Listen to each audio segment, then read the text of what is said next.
இந்த வீடியோல என்ன பார்க்க போறோம் அப்படிங்கறது பாத்தீங்கன்னா ப்ராஜெக்ட் ஹைட்ரா. இந்த ப்ராஜெக்ட் ஹைட்ரா அப்படினா என்னன்னா நம்ம வீட்ல இருக்க வாட்டர் டேங்கை எப்படி ஆட்டோமேட் பண்ணலாம் அப்படிங்கறத தான் பார்க்க போறோம். சோ அதாவது நம்ம டெய்லி மோட்டார் போடுவோம், தண்ணி ஃபில் ஆயிடுச்சுனா நம்ம வந்து ஆஃப் பண்ணுவோம். சம்டைம்ஸ் அது ஓவர்ஃப்ளோ ஆகும். இந்த டாஸ்கை எப்படி ஆட்டோமேட் பண்றது அப்படிங்கறத இந்த வீடியோல பார்க்க போறோம். இந்த ப்ராஜெக்ட் மொத்தமா 3 பார்ட்ல வரப்போகுது. ஸோ ஃபர்ஸ்ட் பார்ட்ல எந்த சென்சார் யூஸ் பண்ணா நம்ம வாட்டர் டேங்கோட வாட்டர் லெவலை அக்யூரேட்டா மெஷர் பண்ணலாம் அப்படிங்கறத தான் பார்க்க போறோம். ஸோ டைம் வேஸ்ட் பண்ணாம வாங்க வீடியோக்குள்ள போலாம். நீங்க பார்த்துட்டு இருக்க தமிழ் ஒர்க் ஷாப், நான் உங்க ஆகாஷ் சிவா. ஓகே, இந்த வீடியோல மொத்தமான 3 வகையான சென்சார்ஸ் பார்க்க போறோம். முதல் சென்சார் என்ன அப்படின்றது பார்த்தீங்கன்னா நம்ம வாட்டர் ப்ரூஃப் சென்சார் அப்படின்னு சொல்லுவோம்.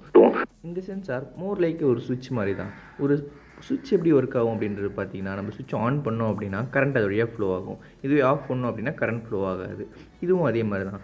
பட் இந்த பிளேஸில் சுவிட்ச் இருக்க போகிறது இல்லை, நமக்கு அதுக்கு பதிலாக வாட்டர் ரிப்ளேஸ் ஆக போகுது. அதாவது எப்போது அந்த 2 டெர்மினலில் ஒரு தண்ணி காண்டாக்ட் பண்ணதோ அப்போது கரண்ட் அந்த வாட்டர் வழியாக ஃப்ளோ ஆகும். ஏன்னா நமக்கு தெரியும் water is good conductor of electricity. இப்போது நம்ம ஒரு சுவிட்சுக்கு பதிலாக 3 சுவிட்ச் ரீப்ளேஸ் பண்ண போகிறோம். அந்த 3 சுவிட்சும் பார்த்திங்கன்னா ஒரு ஹைட்டில் இருக்கும். லோ, மீடியம், ஹை அப்படின்னு 3 இடத்துல இருக்கிறதுனால இப்போது ஃபஸ்ட்டு சுவிட்ச் ஆன் ஆச்சுன்னா நமக்கு லோன்னு தெரியும், செகண்ட் சுவிட்ச் மீடியம், அண்ட் தேர்ட் சுவிட்ச் ஹை அப்படிங்கிறது நமக்கு தெரிஞ்சிடும். ஸோ இதுதான் வாட்டர் ப்ரூஃப் சென்சார். இப்போ ரெண்டாவதாக பார்க்க போகிற சென்சார் என்னன்னு பார்த்தீங்கன்னா அல்ட்ராசோனிக் சென்சார். அல்ட்ராசோனிக் சென்சார் நம்ம நிறைய காலேஜ் ப்ராஜெக்ட்ஸில் யூஸ் பண்ணியிருப்போம். இன்கேஸ் உங்களுக்கு தெரியலனா இப்போ நான் சொல்கிறேன். அல்ட்ராசோனிக் சென்சார் அப்படின்னா என்னன்னா, அல்ட்ராசோனிக் சென்சாரில் டிரான்ஸ்மிட்டர் அண்ட் ரிசீவர் இருக்கும். ஸோ இந்த டிரான்ஸ்மிட்டர் என்ன பண்ணணும்னு பார்த்தீங்கன்னா அல்ட்ராசோனிக் வேவ்ஸை டிரான்ஸ்மிட் பண்ணும், ரிசீவர் அல்ட்ராசோனிக் வேவ்ஸை ரிசீவ் பண்ணும். பட் அந்த டிரான்ஸ்மிட் ஆகிற வேவ்ஸ் ஏதோ இடத்துல போய் பட்டு தான் ரிஃப்ளெக்ட் ஆகும். ஸோ அந்த பட்டு ரிஃப்ளெக்ட் ஆன வேவ்ஸ் தான் இந்த ரிசீவர் ரிசீவ் பண்ணுது. அப்போது இந்த ரிசீவர் எவ்வளோ டைம் எடுத்திருக்கு இந்த வேவ்ஸை ரிசீவ் பண்ணுறதுக்கு அப்படின்றத தெரிஞ்சிட்டோம்னா இது எவ்வளோ டிஸ்டன்ஸ் ட்ராவல் ஆயிருக்கு அப்படிங்கிறது கண்டுபிடிச்சிடலாம். ஏன் அப்படின்னா அல்ட்ராசோனிக் வேவ்ஸ் ஒரு கான்ஸ்டன்ட் ஸ்பீடில் தான் ட்ராவல் ஆகிட்டு இருக்கும். So speed equal to distance travel by time taken இந்த ஃபார்முலா யூஸ் பண்ணோம்னா நமக்கு எவ்வளோ டிஸ்டன்ஸ் அப்படிங்கிறது கிடைச்சிடும். நம்ம பேசிகிட்டு இருக்க கேப்லேயே நம்ம இந்த சென்சார்ஸ்க்கான ஒயரிங் அண்ட் கோடிங் முடிச்சிட்டோம். இதுக்கான டிஸ்கிரிப்ஷன்லேயே நான் லிங்க் கொடுத்துருக்கேன், GitHub லிங்க். இதில் கோடிங் அந்த ஒயரிங் டயக்ராம்ஸ் எல்லாமே இருக்கும். இது ரொம்ப காம்ப்ளிகேட்டடாக கொண்டு போக வேணாம் அப்படிங்கிறதுனால அந்த கோடிங் எக்ஸ்பிளைன் பண்ணாமல் விட்டேன். பட் உங்களுக்கு இன்ட்ரெஸ்ட் இருந்தால் கமெண்ட்டில் சொல்லுங்கள், நம்ம நெக்ஸ்ட் வீடியோவில் வந்து கோடிங்கை கவர் பண்ணலாம். இப்போ வந்து பார்த்திங்கன்னா அந்த கோடை வந்து பர்சன்டேஜுக்காக மாற்றியாச்சு. ஏன்னா நம்ம ஒரு வாட்டர் லெவலில் ஒரு பர்சன்டேஜில் இது பண்ணால் தான் நமக்கு ஈஸியாக இருக்கும். அதனால தான். ஓகே, அல்ட்ராசோனிக் வேவ்ஸ் வந்து வாட்டர் ரிஃப்ளெக்ட் ஆகுமான்னு உங்களுக்கு ஒரு டவுட் இருந்தால் கண்டிப்பாக அதை ரிஃப்ளெக்ட் பண்ணும். ஃபைனலாக இந்த அல்ட்ராசோனிக் சென்சாருக்கு ஒரு கேஸ் டிசைன் பண்ணிட்டோம் அப்படின்னா இது செட் பண்ணுறதுக்கு ரெடி ஆகிடும். ஆல்ரெடி ஏஐ வச்சு நான் ஒரு 3D டிசைன் பண்ணியிருந்தேன். இப்போ அந்த டிசைனை நான் பிரிண்ட் பண்ணிகிட்டு இருக்கேன். இது எப்படி வந்திருக்கு அப்படிங்கிறத பார்ப்போம். நான் இந்த டிசைன் ஃபைல்ஸுக்கு வந்து பார்த்திங்கன்னா பெருசாக சைஸ் இதெல்லாம் சொல்லவே இல்லை. ஏஐ அதுக்கு நான் சொன்ன ஜஸ்ட் பேசிக் ப்ராம்ப்ட்டை வச்சு ஒரு டிசைன் பண்ணி கொடுத்துருக்கு. ஸோ இந்த டிசைன் ஃபைல்ஸும் நான் GitHubல உங்களுக்கு அப்லோட் பண்ணுறேன். எனக்கு அது தேவை அப்படின்னா யூஸ் பண்ணிக்கோங்க. ஓகே, நம்ம லாஸ்ட்டாக பார்க்க போகிற சென்சார் என்னென்னு பார்த்தீங்கன்னா water proof ultrasonic sensor.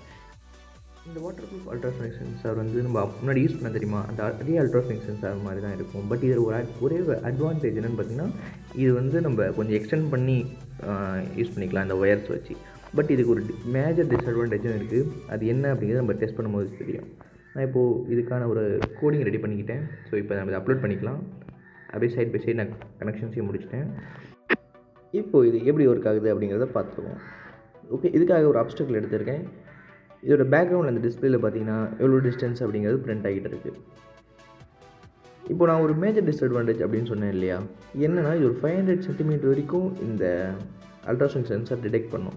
But எப்போது உங்கள் டிஸ்டன்ஸ் வந்து 20 சென்டிமீட்டருக்கு கம்மியாக இருக்கோ அப்போது அது இதால் டிடெக்ட் பண்ண முடியாது. அதாவது இதை ட்ரான்ஸ்மிட் பண்ண அல்ட்ராசோனிக் வேவ்ஸை இதாலே ரிசீவ் பண்ண முடியாது. இதுதான் இதோட மேஜர் டிஸ்அட்வான்டேஜ். இந்த ரெட் ஜோன் இருக்குது இல்லையா, இந்த ரெட் ஜோனுக்குள்ளே வந்துச்சுன்னா இது வந்து ஒரு கார்பேஜ் வேல்யூ கொடுக்க ஆரம்பிச்சிடும். கார்பேஜ் வேல்யூ அப்படின்னா என்னென்னா, அதாவது ஒன்று எய்தர் 0வாக இருக்கலாம், இல்லை ரேண்டமாக 100, 200 அப்படிங்கிற மாதிரி அது கொடுத்துக்கிட்டே இருக்கும்.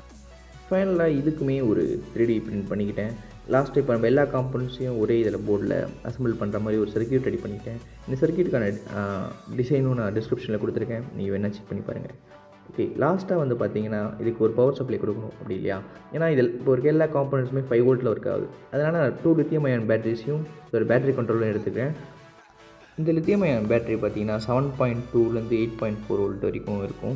பட் நமக்கு அவ்வளோ தேவை கிடையாது இல்லையா. அதனால் நம்ம ஸ்டெப் டவுன் கன்வெர்ட்டர் வச்சு நம்ம இந்த 7.4 வோல்ட்டை ஒரு 5 வோல்ட்டுக்கு கன்வெர்ட் பண்ணிக்கலாம். இது ஒரு பேசிக் சர்க்யூட் இருக்குது. ஒரு ஆன் ஆஃப் சர்க்யூட் ரெடி பண்ணிக்கிட்டேன். இந்த பக் பூஸ்ட் கன்வெர்ட்டர் பற்றி யாருக்காவது தெரியல அப்படின்னா நான் சொல்கிறேன். இந்த கன்வெர்ட்டர் என்ன பண்ணும் அப்படின்றது பார்த்தீங்கன்னா, எய்தர் உங்கள் வோல்டேஜை அதிகப்படுத்தி கொடுக்கும், இல்லை குறைச்சி கொடுக்கும். நம்ம கேஸில் என்னென்னு பார்த்தீங்கன்னா, வோல்டேஜ் அதிகமாக இருக்குது, அதை குறைச்சி 5 வோல்ட்டாக மாற்றி கொடுக்கணும். மற்ற வோல்டேஜ் ரெகுலேட்டர்லாம் யூஸ் பண்ணோம்னா நமக்கு நிறைய லாஸ் இருக்கும். அதனால் இதை யூஸ் பண்ணுறோம். இதில் வந்து பார்த்திங்கன்னா ஒரு பொட்டன்ஷியோமீட்டர் இருக்கு இல்லையா, இந்த பொட்டன்ஷியோமீட்டர் தான் அட்ஜஸ்ட்மெண்ட் வால்வ். இதை அட்ஜஸ்ட் பண்ணுறது மூலமாக நமக்கு வோல்டேஜ் இன்க்ரீஸ் ஆர் டிக்ரீஸ் ஆகும். இப்போது நான் அதை டிக்ரீஸ் பண்ணி 5 வோல்ட்டுக்கு செட் பண்ணியிருக்கேன் இந்த இடத்துல. இப்போ நம்ம இந்த காம்பனன்ட்ஸ்லாம் அசம்பிள் பண்ணிவிட்டு எப்படி ஒர்க் ஆகுது அப்படிங்கிற ஒரு பேசிக் டெஸ்டிங்கை போட்டுருவோம்.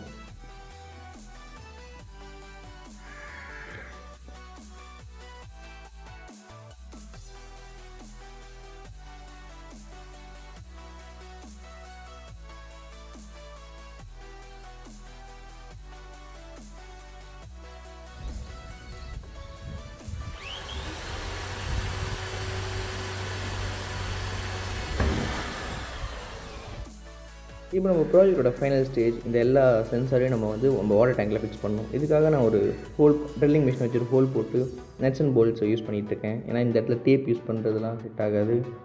இப்போது இந்த 3 சென்சாரை நம்ம செட் பண்ணிவிட்டு இது எப்படி ஒர்க் ஆகுதுன்றதை பார்த்துப்போம்.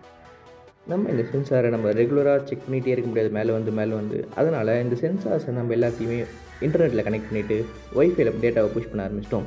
ஒய்ஃபைல டேட்டா புஷ் பண்ணோம் அப்படின்னா என்னென்னா, நம்ம எந்த டைமில் வேணால் பார்த்துக்கலாம், எங்கேருந்து வேணால் பார்த்துக்கலாம். அதனால் நம்ம ஒய்ஃபைல புஷ் பண்ணியிருக்கோம். இதுதான் பார்த்தீங்கன்னா நம்ம இந்த வாட்டர் ப்ரூஃப் இது பண்ணியிருந்தோம் இல்லையா, சென்சார் பண்ணியிருந்தோம் இல்லையா, அதோட கொஞ்சம் அட்வான்ஸ்ட் அண்ட் ரிலையபிள் வெர்ஷனாக நான் ஒரு பிவிசி பைப் வச்சு நான் பண்ணியிருக்கேன். கான்செப்ட் படி பார்த்தா எல்லாமே சேம் தான். ஓகே, இப்போது நம்ம எல்லா சென்சார்ஸையும் நம்ம கம்ப்ளீட் பண்ணிட்டோம்.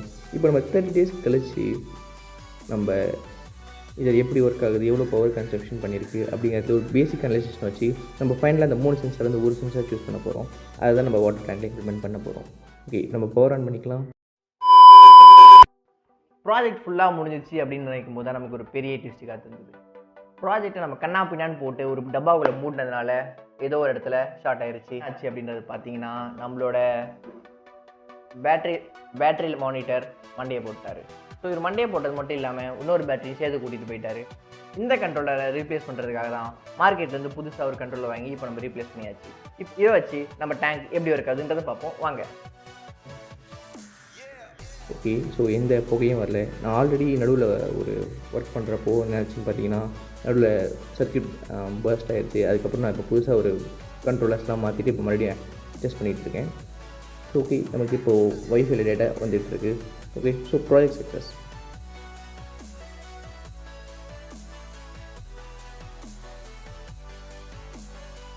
இந்த வீடியோ உங்களுக்கு பிடிச்சிருக்கும் அப்படின்னு நம்புகிறேன். ஸோ இதே மாதிரி இன்ட்ரெஸ்டிங் வீடியோ வேணும் அப்படின்னா நம்ம சேனலை சப்ஸ்கிரைப் பண்ணி வச்சுக்கோங்க. உங்களுக்கு வேறு ஏதாவது ப்ராஜெக்ட் ஐடியாஸ் இருந்தது அப்படி நாங்கள் பண்ணணும் அப்படின்னா அதை கமெண்ட்டில் சொல்லுங்கள். Until then, goodbye. It's Tamil Workshop signing off.